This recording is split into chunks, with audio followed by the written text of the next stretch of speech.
emotions, and all of a sudden this has been a jolt. Nothing else really makes sense to me. No, it's not like markets aren't ripping. The Dow hit like 2 or 3 records. Right. Like it's been absolutely awesome. I mean, yeah, no, it has. But I also, Scott, are you under the impression, like, because a lot of my friends are texting me, I don't want to say it's a sugar high, but like these types of runs are not sustainable. Whether it's the Dow, it's just not sustainable.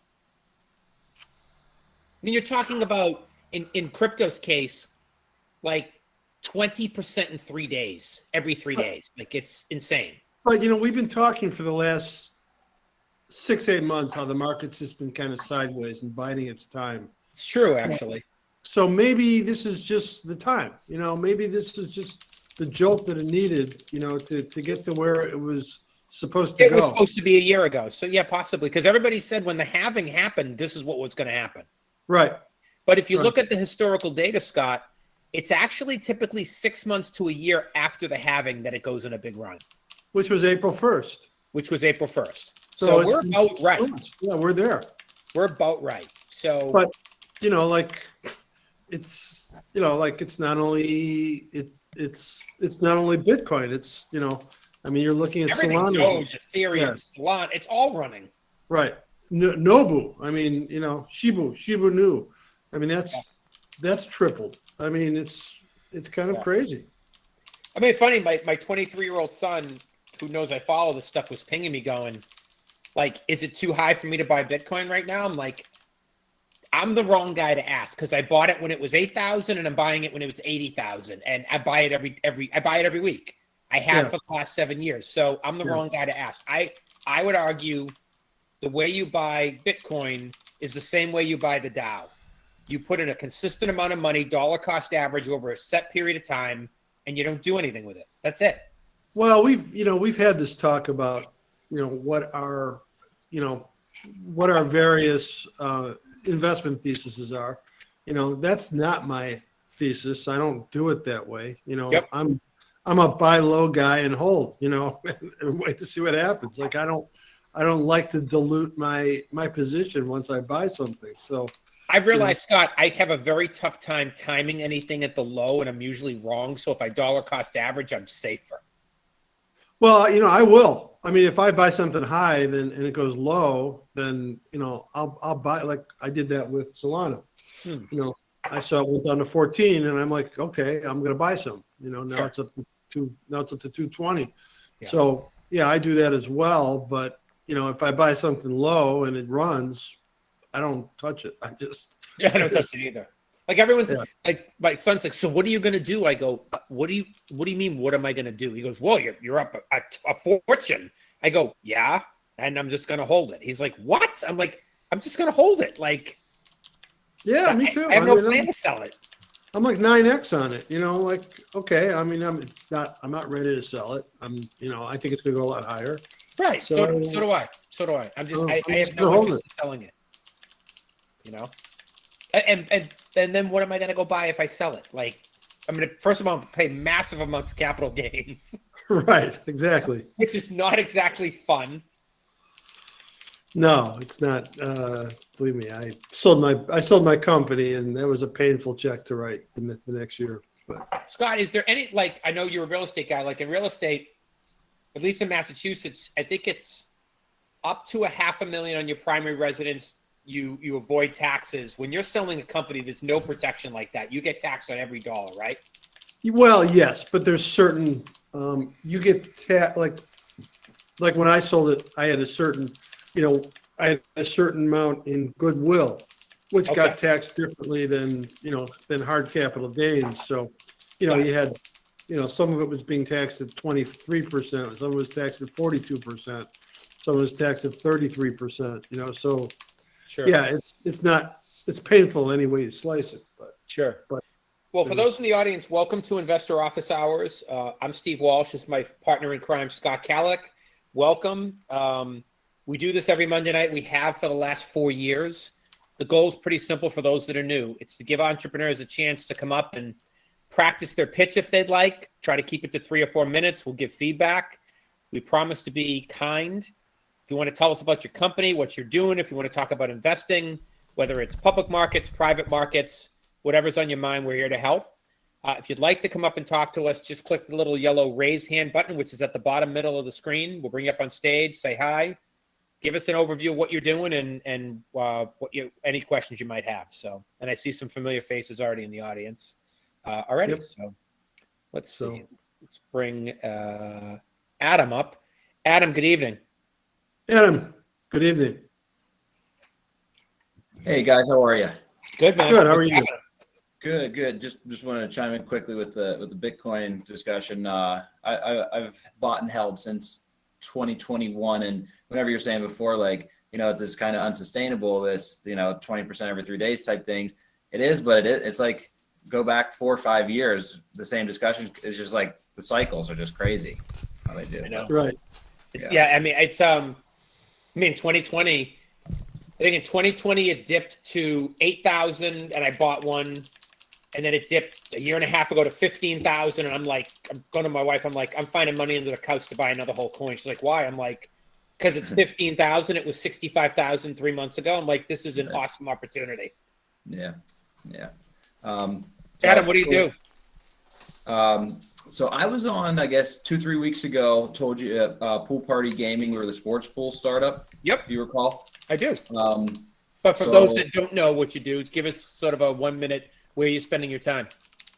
Yeah, so Pool Party Gaming is a sports pool startup. So initially our competitors, they basically charge their users when they come on and create a pool, X amount of dollars per pool with the number of people in it. That was our initial thought, but once we realized, well, we can't charge any users until we hit a certain number, because 80% of them wouldn't put in their credit card and they'd be gone forever. Sure. We've been looking for alternative ways to kind of bring in that revenue for now. So we've been partnering with local Pittsburgh establishments.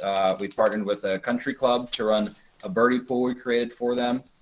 We've worked with Mike and Tony's Gyros. They're the sponsor of our Second Chance Survivor pool. And then we're just launching a Pittsburgh Steelers quick pick competition with Coach's Bar and Grill. That's going to start this Sunday, actually. On Sunday yesterday, we had a watch party at Mike and Tony's Gyros, and they're going to send me over the full metrics, but we brought in about 75 people to their place, and he said he thinks we brought in about $2,000 more revenue than they do on a typical Steelers Sunday. So that's a really good case study for us there. So I wanted to ask you guys, we are now starting to talk to more and more Pittsburgh establishments, and I'm sharing my screen now. A lot of people, whenever I talk to them on the phone, they like what they hear, but they say, I'm going to need something to show my people. So This is the slide deck that we've created. I recall so this isn't like an investor deck. This would be like a customer deck that says, why should I put you in my place and be a partner? Exactly. So I recall you guys said in an investor deck, you probably don't want to see any more than 12 slides on it. You got to cut it down.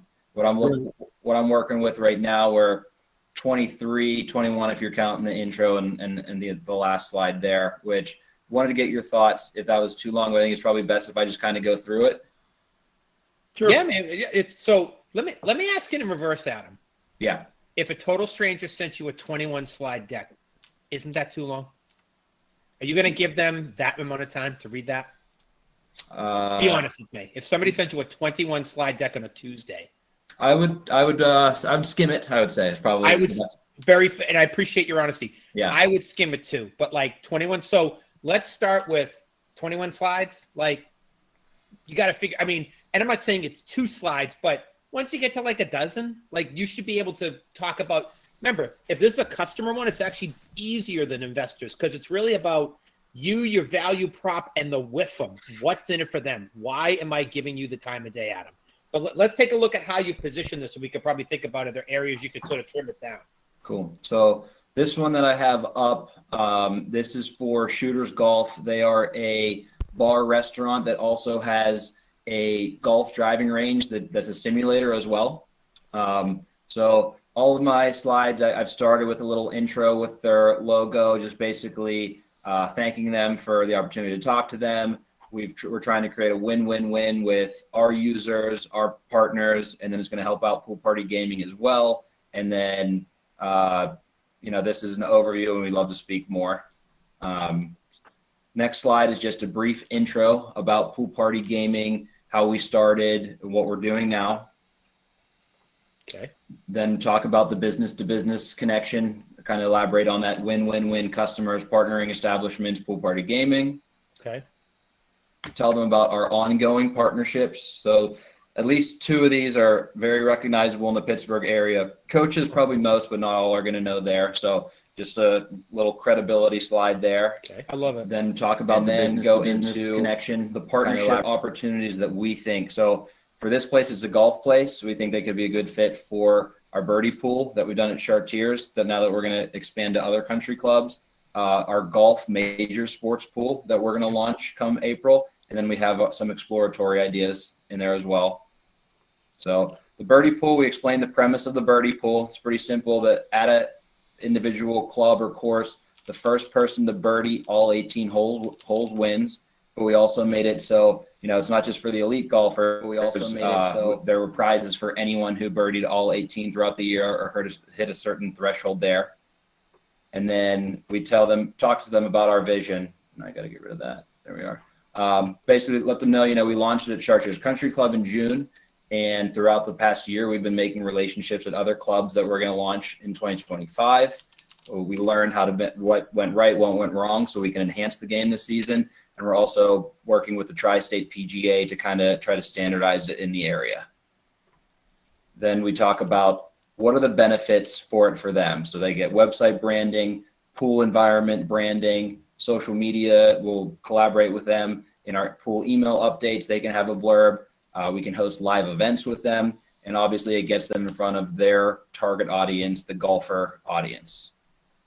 And then there's the ask. So from them, we would want some type of incentives and rewards for the golfer. So it could be as simple as anyone here gets $25 off at Shooters or 15%, things like that. And then also what we've been doing, our deals we've been setting up has been structured around the direct business that we drive our partners. So Mike and Tony's, if we didn't bring 50 or more people to their establishment, then we weren't going to get paid. This is something we knew we could do. So that's the kind of deals we've been setting up.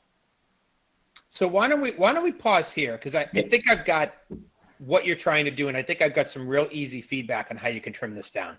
Yep. So go all the way to the beginning. Go to the second slide. I'll just give you an example. Useless. Like, you're basically telling them what their business is. No shit, we know who we are. Take their logo, throw it on the first page, and just say, partnership with Shooters. Have your logo, their logo, and under it, partnership discussion. It gets rid of the second slide. The birdie pool example. The goal of the slide is not to go into every detail of what the birdie pool is. You had 5 slides on the birdie pool. You need 1. Here's what the birdie pool is. Here's why it's important to you. Here's the benefit. High level.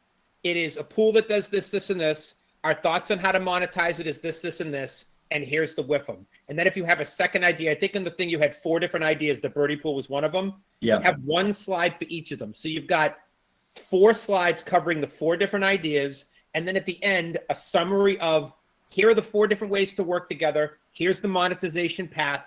Here's the type. I love the customer slide of the ones you've already done it with because it gives them context in Pittsburgh. Honestly, man, this thing is a dozen slides max if you do that. Awesome. Scott, what do you think? I agree with your last statement. I agree with, what to get rid of. Go back to the beginning, please. Mhm. Okay, so we're going to get rid of that. But what I'm seeing or what I'm not seeing is Steve mentioned,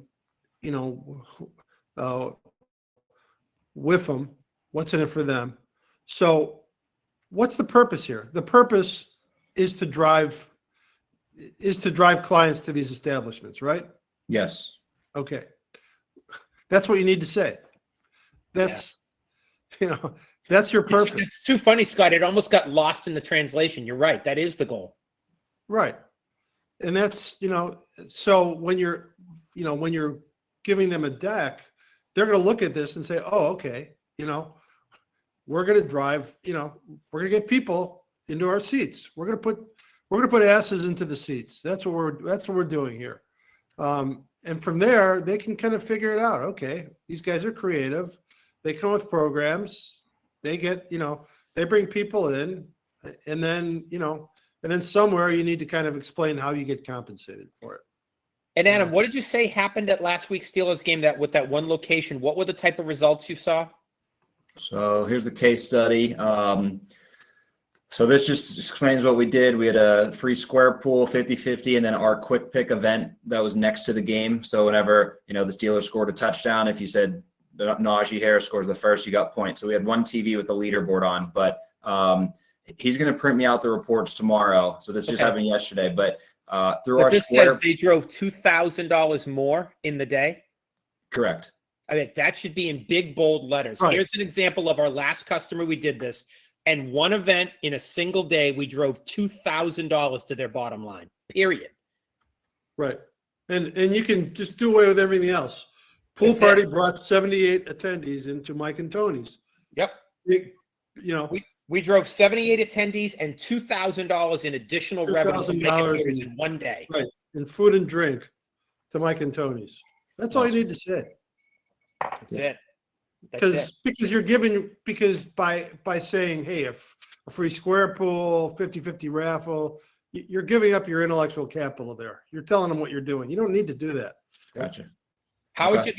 Adam, how would you like 75 to 100 more customers and $2,000 to $3,000 more in revenue in a single day? Great. Let us run an event. Here are some ideas on how we could do it as it relates to golf. Here's how you make money. And what if the worst thing that happens is we don't drive one person? Your risk is like nothing. Right. It's very minimal risk. It's all upside. Right. Awesome. I hope that's helpful, Adam. Very helpful. Yeah. Appreciate that. I think you got everything here. It's just your sizzle is getting lost in the words because there's so much of it, as opposed to just hit them over the head. Right. We want to drive users and revenue for businesses in the Pittsburgh area, and here's how we do it. Yeah, you have a compelling offer. I mean, you have a really compelling offer. Bring us in. The only thing that can happen is good here. Scott, it's like there's not much downside for the business. Right. Adam's taking all the risk. Right. Exactly. Right. Okay, and then last question on this. So Shooters, it's a very cool place, but they have one entity north of Pittsburgh. We're also talking to 5 Iron Golf, where Five Iron has a spot in Pittsburgh, but they're also national. When I talked to the guy, he said we can kind of do our own thing at Pittsburgh. So ideally, pie in the sky, if I had to pick, it would be 5 Iron all day because of the growth opportunities there. 5 Iron has a lot more red tape. It's probably going to be a little bit more difficult to get in with them type thing, to where right now, I'm going to send this off to Shooters, and I know I'm going to hear from them sooner. And if they said, yes, we want on board, and I haven't heard from 5 Iron yet, is that something I should maybe just space out time differently? Or no, I think you do. I think you do both. This is not an exclusive deal. I would never want to sign an exclusive deal with anybody. In fact, what you do is you go do Shooters immediately and use it to springboard to 5 Iron. Right. Yeah. You use it as a closing tool with 5 Iron. Just say, I'm sorry, you're in the golf space. You guys know Shooters over on Route 9? Yeah, we just did an event for them and drove 100 people in a single day. Awesome. They're going to pay attention to that. In fact, it's FOMO. They'll be like, why aren't we looking at this? Why aren't we paying attention to these guys? It'll immediately get them to pay attention. In fact, the email you send to 5 Iron is, we just drove this for one of your competitors. Didn't know if you wanted to take a look at our offering. Awesome. That would get my attention if I was the GM of 5 Iron. Awesome. I hope that's helpful, brother. Very helpful. Appreciate you guys. Awesome, man. Let's if you could unshare your screen, that'd be great. We're just going to jump around a little bit. I think Janine was next. I think she was, yes. Janine, good evening. Hi, Scott and Steve. How's it going? Hello, my friend. How are you? Good. Are you ready for our next episode of What Should I Do About This Consulting Client? Okay, welcome. As Janine turns, it's a new soap opera. It's awesome.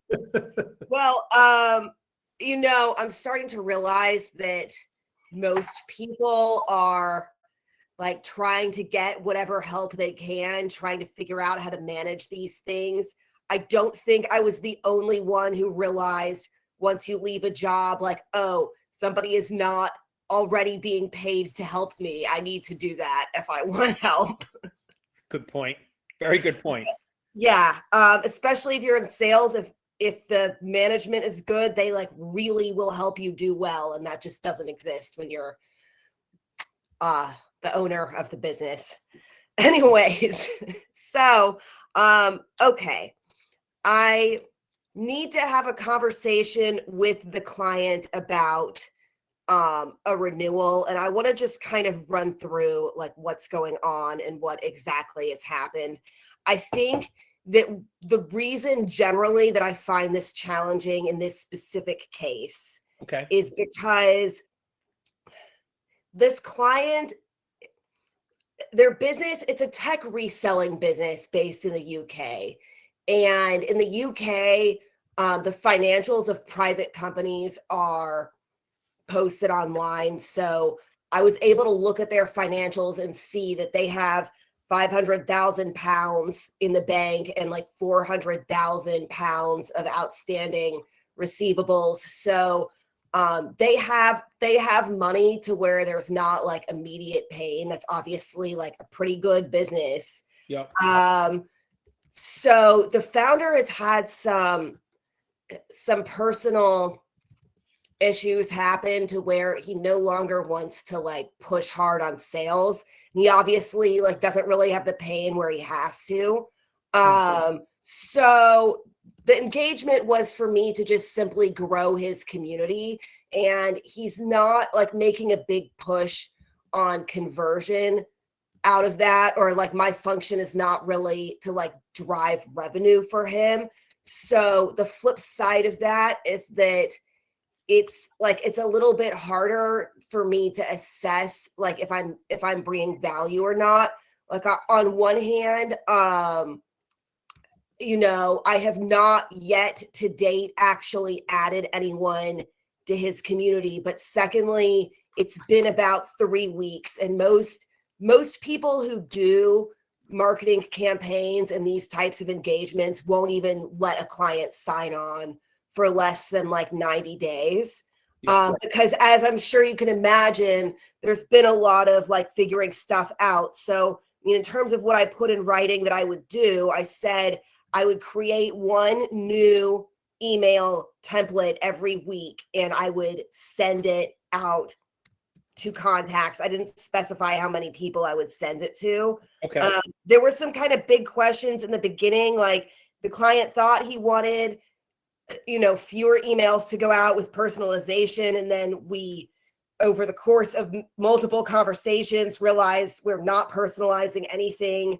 At first, he wanted me to run them through Chat GPT to make it sound like it's from a British person. He's really paranoid that stuff that I'm writing sounds American. And he like, I mean, I named a file personalized with a Z, and he like lost his mind. So he like really wants everything to be as British as possible. And so I'm, you know, stepping up to the plate. But then, okay, so he didn't like it. He didn't like it when I put it in Chat GPT. Surprise, surprise, it looked AI generated, which just as an aside, I'm finding that like my sweet spot is working for people who don't want their stuff to look like it's written by Chat GPT. Very fair. My niche, I think, going forward is going to be like not being an AI. So if anybody is interested in a non-AI, just feel free to contact me. So anyways, now we're getting to the point where the renewal comes up in next week, like in about a week. And while I have delivered on the number of templates, and I've also given way more of my time than I originally promised, you know, in lengthy editing sessions with the client to help them, like their business coaching has come into play. Like, what are your real goals here? And like, what do you actually want to convey in this messaging? So of course, as I'm sure you're not surprised to hear, there's been a lot of things the client had not even figured out before we started working together on this. So on one hand, like only 100 emails have actually gone out.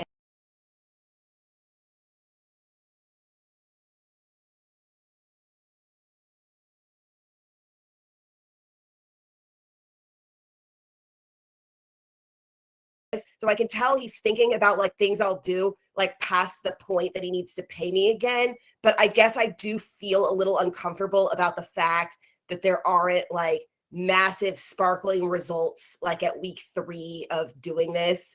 So I'm just wondering like a good way to kind of have a conversation, which by the way, the client doesn't seem concerned that like not a lot has happened. And he's told me he wants to work with me long term. And he's talking about like things we're going to do again after he needs to pay me again. So like what's the best way to, you know, get him to pay me again in this whole situation? So I have an opinion. Mhm. And it's the same, and you know us a long time, Janine. So like we'll give you the candid tidbits of Yeah, just put it on me. Yeah, you don't have to sugarcoat anything. how to package that better. That was a 10-minute question. Like you got to package it better. It's here's my struggle. I've got a client. We're at the end of the engagement. Here's what I've delivered. Here's what he thought. Here's how I'm over delivering, under delivering. It's time for the renewal. Here's the value I think I bring. How do I bring this thing to closure? Like you lost me 3 times in the explanation of what the question was. Yeah, So, I need more clarity in my own mind. I realized that was a so big to thing. answer your question, I think you just literally have to lay it out. Here's where we started and what you asked me to do. Here's what I delivered, good, bad, or indifferent. I'm over delivering in this, under delivering in this.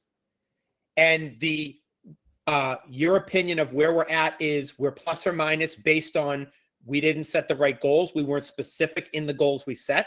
Maybe they weren't realistic, and because we were shooting in the dark because this has never been done before. And here's what my plan would be for the next cycle. And if that cycle is another 90 days, whatever, here's my plan to either continue, modify, rectify, increase, decrease based on the results of the first program. That's how I would look at it. But let me pause there and ask Scott for his comments. Yeah, I mean, Steve, what you said was really salient. I mean, Janine, you need to just you need to truncate your question a little bit, because I too was lost in the question. I think really what it comes down to is just having a very frank conversation with him. Mhm. Look, here's what I perceive. I perceive you're a little bit frustrated in this area. You're happy with this. What is your thought? Just listen, hear him out. And okay, where would you like to go with it? And I think it's that simple. I don't think it's got to be any more complicated than that. I think so. I think you're absolutely right. I think you're absolutely right, Scott. I do. I think keep it really simple. Mhm. Like it either worked or it didn't, and there are going to be reasons behind all of that. Lay them out and make your case, make your argument. This is why it worked or it didn't. This is what I would do differently. And if you want to engage in another 90 days, here's how I see a path. Okay. And by the way, part of this could be neither one of you understood if you were setting the right goals in the beginning. That's totally possible, by the way. It's not a bad thing. No, it's not. It could be, part of it maybe you're just not really communicating with each other, fully at this point either. So Yeah. I hope that's helpful, Janine. No, this is good. I mean, I think what I've gotten out of this is that I've just way overthought this whole thing, and it just does not have to be that hard or complicated. It doesn't. it doesn't. I mean, you just need to go to him and hear him out and see where he's at, and ask him where he'd like to go with it. Yeah. Is that Okay. helpful? Yes, thank you so much. I appreciate it. Thank you. I think you're up next, my friend. Yikes is up next. Yikes, you went back on mute. You go. What's up, brother? Yeah, All no, good. you're good.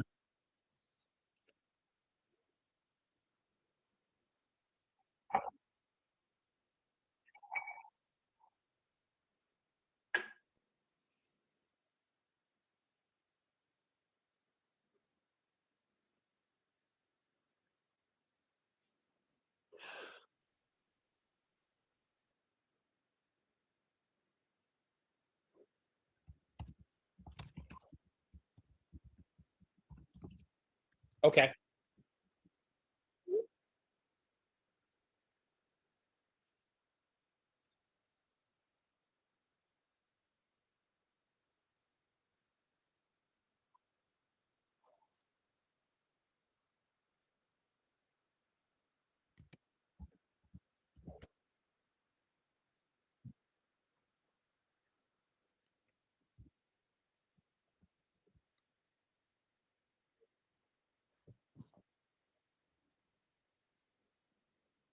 Got it.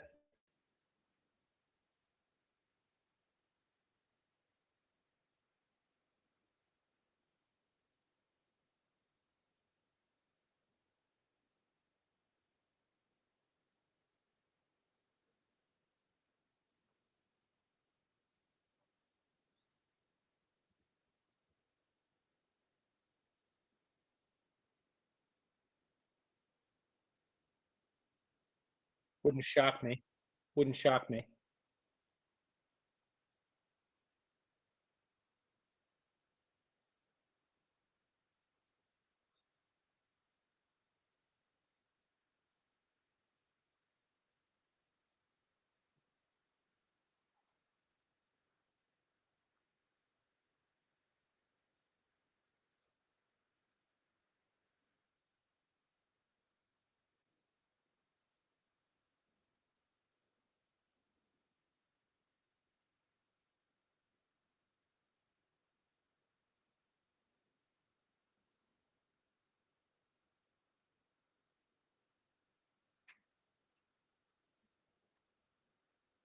Okay.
Right.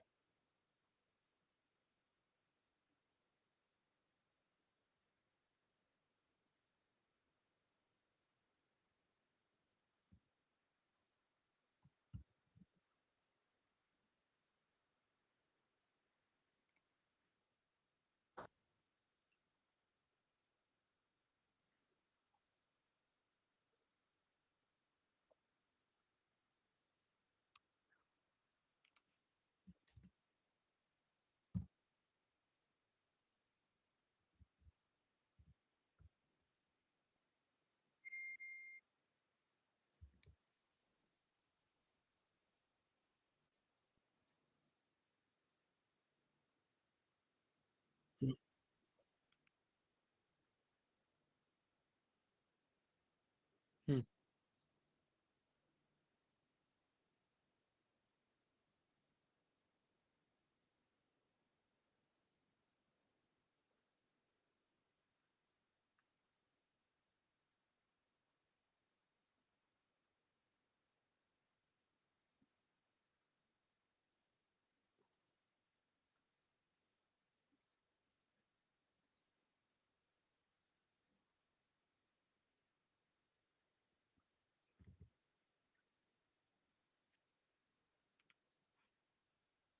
Is this site you sent us to? Is this their site or yours? Who's they? Who's they? Mark Andreessen or your friend? Okay.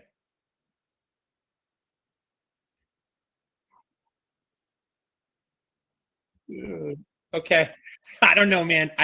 I see a site with A16Z's logo, Mark Andreessen's name all over the place. Like, yeah, I would. I got it. I got it. He's running with it until you guys make a dime, and then all of a sudden it'll be intellectual property lawsuits coming to your way to a theater near you. That's it's I don't know, man. It's you do you, yikes. You're a different cat, but my guidance would be that's like let me give you an example. One of my friends, who Scott knows, Sarah Letterman, we used to do a live stream on Twitter, on Twitter Spaces for founders every week. And we had a couple hundred founders in there every week, similar to this. And she decided it would be really funny on April Fool's Day one year to post on Twitter that she had just been promoted to president and CEO of Twitter, and Elon was stepping aside. And she got like thousands of people reacting to it, celebrating it. And Elon picked up on it and shut her down for a week. And he shut her down 5 minutes before we were supposed to go live with 200 people waiting for us. And she was shut down for a week. And the funny thing was, Jack Dorsey, the founder of Twitter, loved the post so much because she ended up creating a T-shirt and posted it on Twitter, and it said "Mars is for quitters." And Elon got pissed and shut her down. Now she got it reactivated in like a week, but it fucked us up pretty bad. And I don't know. It's just, I think of that story every time someone's doing something like this, and I just get that, and I'm like, I called her. I'm like, "What are you doing?" She's like, "It was a joke." I'm like, "Well, apparently the richest guy in the world didn't feel that way." So in this case, Mark Andreessen is probably the most famous venture capitalist in the world. So I don't know if I'd want to be fucking with his name, image, and likeness of his firm. That's just my opinion.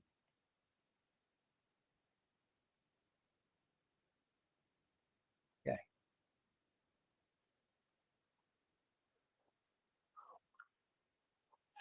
Interesting. I would, dude. I go with God. I wish you well, man. Scott, are you in alignment with me, Scott?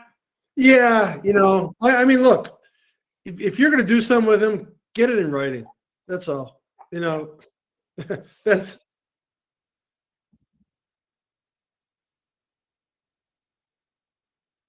Yeah.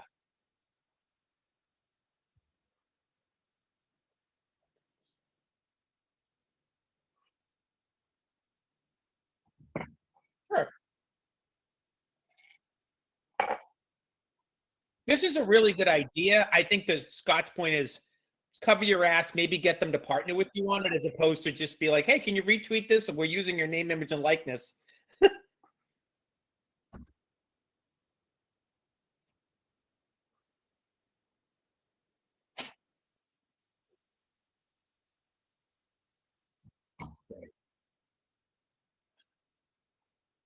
Yeah, the DAO's got to vote on it. Okay.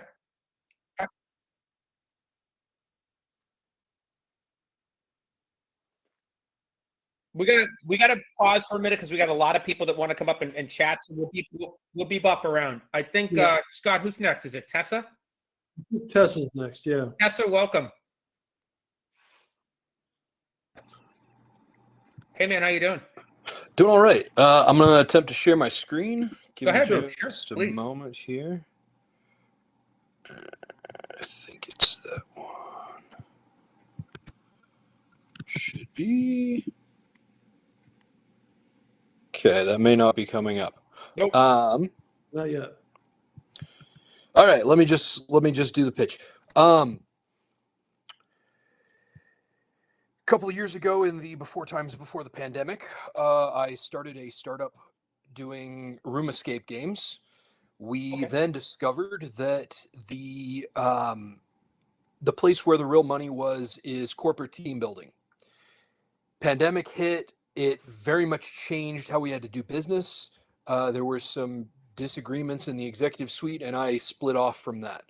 I've taken some time to digest and am refocusing on specifically that corporate team building aspect. Specifically playing games to discover the factors holding back your people from doing their best work together. We see the isolation and remote work paradigm, disrupting team productivity, interpersonal frictions that reduce psychological safety, and inflexible expectations, maybe from the before times, creating bottlenecks and blockers. What we do is we guide your teams towards healthier and more productive ways of working with a 45-minute challenge followed by a debrief. We then identify major stumbling blocks with team cohesion and offer suggestions to eliminate or reduce the negative impact on your team's productivity. I'm going to attempt to paste or to throw the actual pitch deck into the Cool. chat. But that's pretty much it right there. Got it. Where's the company now? Like, how old is it? Any paying customers, users? Like, where are you at now? So we, let me pull this up. Just rough math. Do you have any? Let me break it out. Anybody paying? Right now, paying me? No. Okay. So no paying customers, no revenue yet. Our concept was validated. That previously mentioned startup, we gathered about 350K of revenue in our first fiscal year, and then generated about $1 million in average in revenue while scaling. I was the founding engineer. Okay. But none of that has anything to do with this company as far as what I'm asking, right? It does, because we're going to be going to them for the production. That funding is not directly available to me. Got it. Okay. Interesting. Okay. So you're at the point now, product's built, but you have to go get paying customers. You have to go get someone to buy it, right? I'm at the point where I'm looking for seed funding. I've thrown about 50K of my own at this, and then probably another 40-ish kind of over the course of the last year or two. Okay. The framework, the software framework that I've rebuilt from scratch, so I'm not inadvertently copying stuff from the previous startup, has been what's occupied me. And at this point, I'm ready to get money to move forward with the actual premise of this second, more refined startup. So, Tessa, first of all, thanks for giving us your overview and for joining us. One thing you can expect if you haven't already seen it with our friend Janine, we've known Janine for years, is we're overly candid. So absolutely. I'll give it to you in this way, and I think sometimes founders have this in reverse. You don't raise money to go validate and get paying customers. You raise money to take the customers that are already buying your product and revenue and scale it faster. So as two guys that combined have backed about 100 companies and raised $1 billion in capital, I will tell you that of my 66 portfolio companies, this is the number of them that I've invested in before they had revenue. Okay. And Scott's very similar. So, Right. And in this current climate, there are so many, the gap between someone that can build a product and someone that can build that same product and actually get someone to pay for it, that gap actually is pretty wide. So the quicker you can get to the point of saying anybody is willing to pay any amount of money for your product and validate it, the easier it will be to raise money. Raising money will simply be a byproduct of your ability to do that. And that's hard to hear, but that's the reality of the climate right now. And I mean, I look at 20 deals a week, and 99% of them are at that point where they're like, Steve, I've got the first 20 customers and 10,000 in revenue, but if I could just get some capital, I could take this to 100 customers. But let me pause there and ask Scott for his comments. Yeah, I mean, go ahead. You were about to say something, Tessa. Yeah, and part of what I wanted to say is it was Nike and Intel that validated this. They paid for the product. Okay. So that is not money that went into my accounts, but I do have the data and hands-on experience of having done that. I don't know if that changes any of what Steve said. It is, but it's almost, let me give you an example. I'm a Boston guy, so I'm a Boston sports guy through and through. The Patriots used to win Super Bowls. No one gives a shit about it this year. They're getting killed in every game. Except against the Bears. Except against the Bears, Scott. Sorry about that game yesterday. But I think It's nice. It validates you, Tessa, in that you've done it before. So I think it answers the question of, does this guy know how to do it and build product? It doesn't answer the question that in this iteration at this time, is anyone willing to pay for it? I think that's fair. something you have to validate, sir. Okay. Thank you. And it may be if, ahead, you know, maybe if Nike is, you know, if Nike's kind of validated your product, I mean, companies like that always have developmental money, you know, and that may be an avenue for you to, you know, to walk through with them. Especially if you've done it before. Right. Thank you. But Tessa, thanks for spending time with us, man. We appreciate you. Absolutely. Awesome. Scott, is it Adrian next or David? I've lost I track. think it's David. David, let's go to you, and then we'll jump to Adrian. Yeah. You're on mute, David. There you go. Yeah. There you first time on this. Hey guys. How you doing? Good. How are you? Excellent. Thank you. Where are you calling in from? Calling in from Dallas. Okay.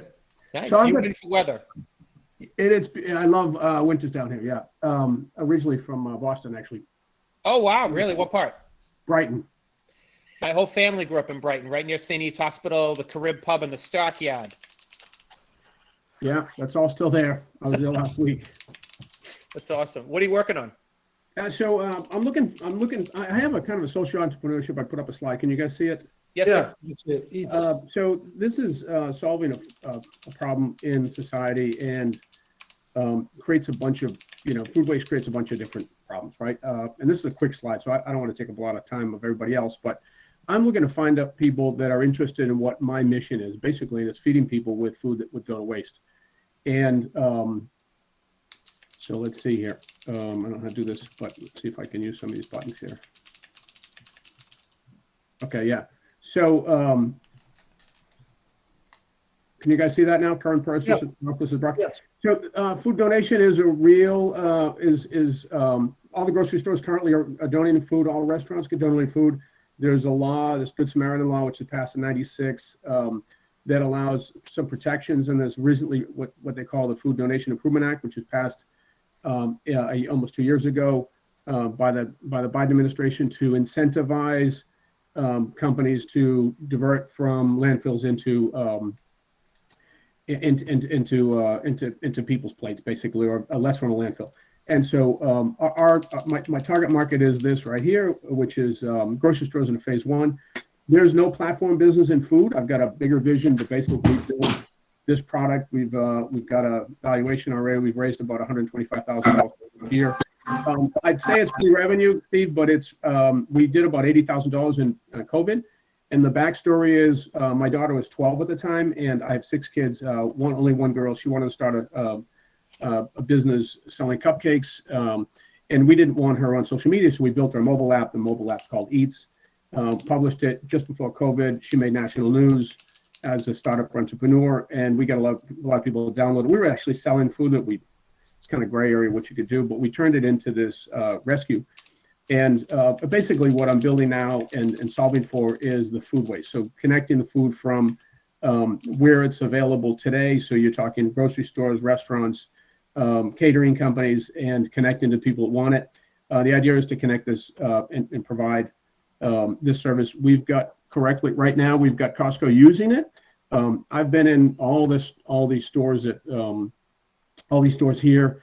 And we've got really good feedback on it. It solves 2 problems: the B2B, B2C model. So creating a platform of people that want the food, and we can track it through the nonprofits that actually receive the food, and then these create the connection, and then also the tax deducted receipts and tracking of all that food, so you can tell what the ESG, environmental and social impact of that food is in the environment and in the community. None of this exists today. This is all brand new. We've just filed 1 patent. We've got another patent that we could talk more about, but it's a process patent. And then our team is, I lived 14 years in Mexico. I graduated UMass, double major economics Spanish. I lived 14 years out in the country working for a company in Massachusetts called iBasis, which was a pre-IPO company. Got hired by them. I did 6 years outside the country, currently in Dallas. The team's all Hispanic. We also have a sponsor. So we have 4 companies that have sponsored us with some money and plus raised $125,000 in the last year. We started actually in 2019 and worked on this while I was at Rackspace and Oracle. So basically, I'm looking for this. That's it. So that I've got full financials a whole bit.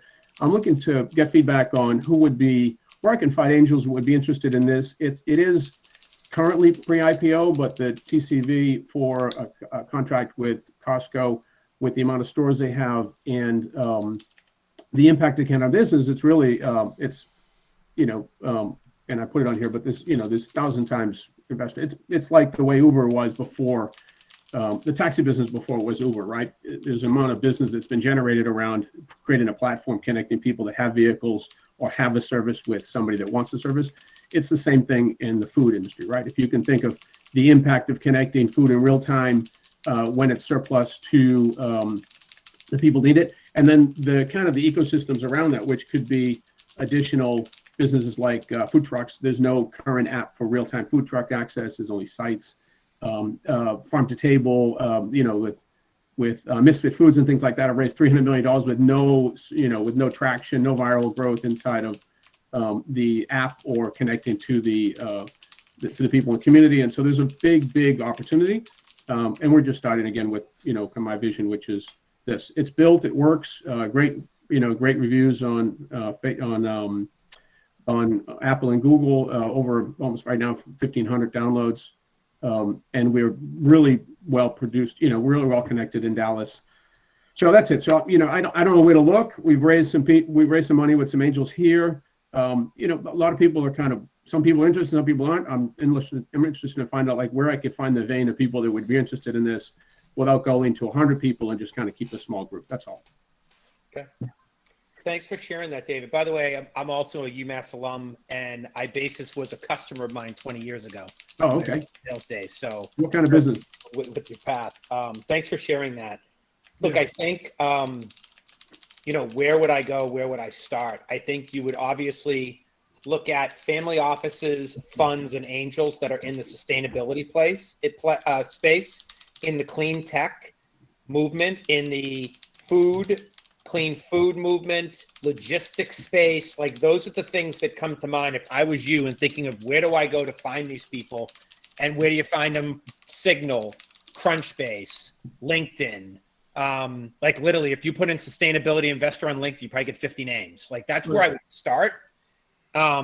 Social impact. Thank you, Scott. Social impact investors. Those are huge. There's a lot of money going into this type of stuff. That's where my head goes and where I would start. Another thing here in Texas, the Capital Factory, awesome organization. I've done a ton of business with those guys. They help early stage companies find capital in Texas. They're Texas bred. That's another place I would go. Those are the types of people and where I would at least start. But let me pause and ask Scott to comment. Yeah, I think, Steve, I think you're on the right track. If I was in that space, social impact investors, social impact nonprofits. Yes. They can steer you toward people who like to invest in this type of thing. Look, there's lots of people hungry. There's lots of people looking for meals. I think you'll attract a lot of interest in the nonprofit world with this. And David, I've got another interesting suggestion that a lot of my founders have found success. If there's so many of these organizations in Dallas that think you're the shit and Costco, go ask them to participate in your round because they benefit the most. They get a massive benefit. You take care of a huge problem for them. So if Costco's down with what you're doing, ask them to participate. If there's a local business that benefits from what you're doing, say, great, we're going to open up a small round. Would love you to be involved, and make it easy. Great attractive terms. Raise it on a safe so it's super simple and low cost for you to close. Make the minimum 25, 50K. Go get 4 of those. You got $250,000. You know what I mean? That's how I would do it. Steve, so from Costco, you think they would have funds for this, or you mentioned a couple? It was a couple of things together. I think big companies that have big reach have huge social impact budgets, and they don't always know how to spend them. And then somebody like you comes around and solves a major problem and asks for short money to solve that problem for them. Could be an option for you. Yep. And do you think it would work for a for-profit company also? Absolutely. For-profit, nonprofit. Remember, you think of whose problem you're solving and how you're solving it for them. Big for-profit companies have they have a big nest egg, of money that they're going to give away. So I'll give you another one you may not have even thought of, because there's 1,000 of them in Texas. Schools, colleges, and universities. They have to get rid of food all the time. How do they do it? What's this? Sustainability plays on college campuses is massive. Yeah. Massive. Yeah. Hey, David, thank you. I want to take a little bit of time to get to Adrian before we Appreciate it, guys. time Yeah, out. thank you. David, thank you, man. Thanks, guys. Hey, Adrian, Adrian, good thanks evening. for being with us, and thank you for your patience. Absolutely, not a problem. So I'll share my screen real quick, and I'll share the details, the financial pieces. But I built an AI software with my team. We currently have an agency on the back end of this where we've been serving clients now. I've been doing this for almost 20 years, and we're about $600,000 in revenue on just Brand Butler, and we launched this in the beginning of the year. The software, we were previously called AdrianAgency.com, and we rebranded as Brand Butler. But on the front end, we have an AI software that we built.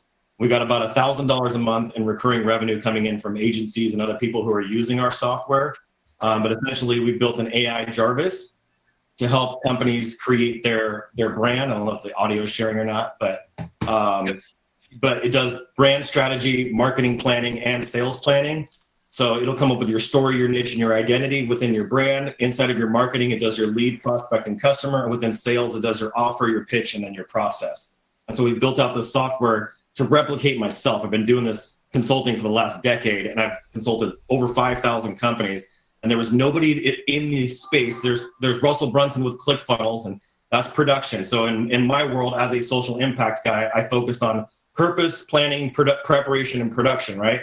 But no one's in the planning space. People don't know how. When I kept finding this pattern where I go to companies, I'm like, hey, can you show me your marketing plan? They're like, I don't have one. I'm like, what do you mean you don't have a marketing plan? 99% of small businesses don't have them. And I was like, well, what's your brand strategy? Well, I don't have one. I just like copy this and copy that and find stuff that I like online. So their stuff is all over the place. Well, I've developed a software that allows you to do that you go through our process just by answering some basic questions. And it creates a brand blueprint that takes you through your pitch or your story and all the phases of your story. It takes you through your niche and all the phases of the pain points that your customer is experiencing and how you repel certain clients that you don't want to work with. And then it creates your identity for you, including your archetype. So this one's the hero and the caregiver. It gives you your mission statement. It creates a brand image, font colors, the complementary colors. We're working on fonts. Then I have an implementation call where I'm certifying people to be certified brand butlers. It's a 5K program that I'm doing. And I'm bringing people through right now actively. I just signed up 5 people this last week from a webinar that I did called the Brand Hacker webinar. So I bring people in, I certify them in my process, and then they get these consulting clients from me because I can't duplicate myself. They walk them through the branding blueprint. They create a marketing plan where it creates their ideal customer avatar, purchase drivers, frustrations and fears, wants and aspiration, the prospecting phase. And this is our version 1.0. We're about to release 2.0 here at the end of the month, which has a SWOT analysis and a bunch of other stuff, customer value journey stuff. I can't really share all of that yet. Sure. It's under wraps, and then the whole sales. You said 600,000 in revenue. Yeah. How much of that is consulting versus brand butler? How much of that 600 is brand butler versus the consulting gig, the legacy business? So the consulting is all comes. That's another corporation that I have. It's called Future Tech Global Marketing. So 600 is just the revenue that's made on the 600 is divided between the software subscriptions, which is like I said, 12,000 a year at this moment. We haven't even done a full release to the public yet. I've just done my inner circle and given it out to like 100 people, and I've got 10 people paying $100 a month. And this is just the agency plan where you have an unlimited amount of accounts. Right? You can put as many brands in the system as you want.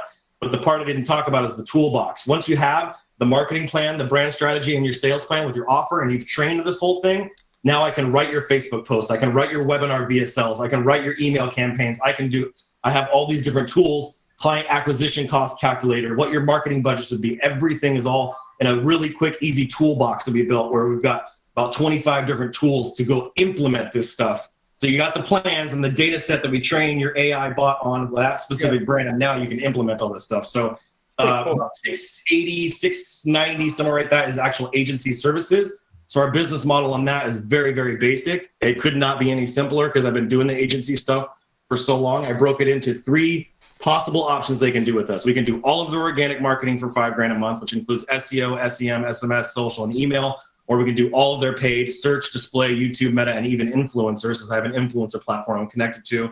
And then we can also come in as a fractional CMO My consultants that I've trained and certified in my stuff can come in and help run that stuff for these businesses. So this is the back end. This is where that 680, 690 is coming in right now. And I have clients that I have a personal injury law firm that pays me $15,000 a month. I just got another one, Maggie Yu, is a doctor. She's $10,000 a month.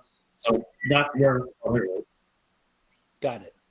So let's do this because I know we want to be sensitive of people's time. So I think we want to go a little bit deeper on this. Could you come back next week? Is that possible? Yeah, love to have you back. And we'll put you up first because I'd love to go a little bit deeper. I do have some questions around love to learn more. Scalability, defensibility, and also is this venture scale versus just a really big services business that you probably don't ever have to raise venture for. So I've got some thoughts around that. If you can come back and wrap with us, and we'll put you up first next week. Is that fair?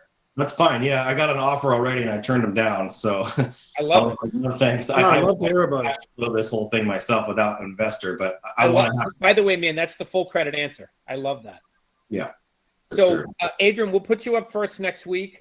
Thank you to everybody because we got through like 7 different people tonight. Thank you to everybody that came and joined us and for what they do. And Scott, any final words of wisdom, sir?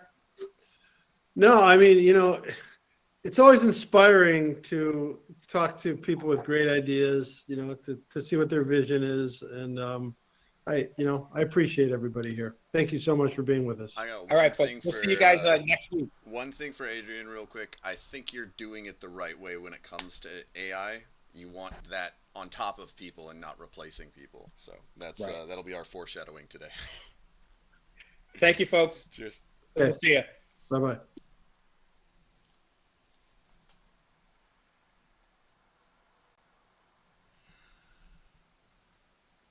Alright, let's see.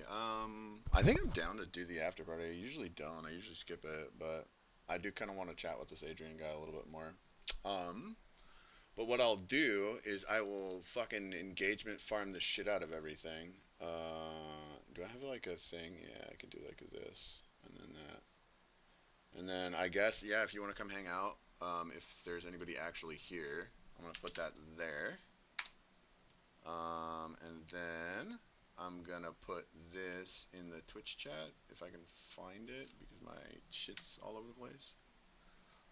And then if you want, let's close the pop out. Maybe that'll work. Okay, and then we'll put that there. Chat pause due to something. Okay. And then yeah, I might hang out in Discord for a little bit. There should be a link somewhere if you want, if this was interesting to you or whatever. Then feel free to consume additional stuff.